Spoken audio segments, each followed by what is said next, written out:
যেহেতু সংশ্লিষ্ট মন্ত্রণালয় নিয়ে একটা কথা বলেছেন, এই মন্ত্রণালয়ের ব্যাপারে আহ, শুধুমাত্র এইখানে না, সারা দেশেই এই মন্ত্রণালয়ের পার্টিকুলারলি এই অফিসগুলোর ব্যাপারে অনেক ধরনের অনেক কোশ্চেন আছে।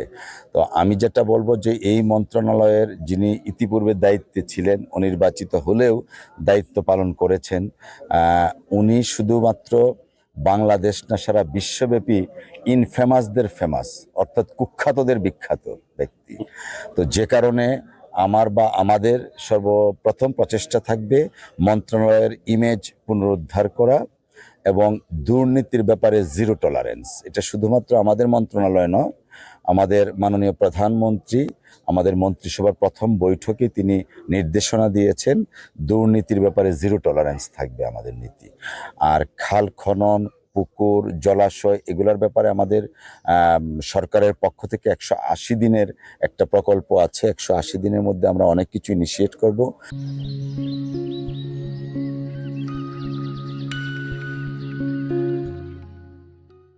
গতকালকেও আমাদের আন্তঃমন্ত্রণালয়ের বৈঠক হয়েছে, যে বৈঠকে বৃক্ষরোপণ এবং খাল খনন কর্মসূচি কিভাবে এগিয়ে নেওয়া যায় সে ব্যাপারে আমরা আলাপ আলোচনা করছি।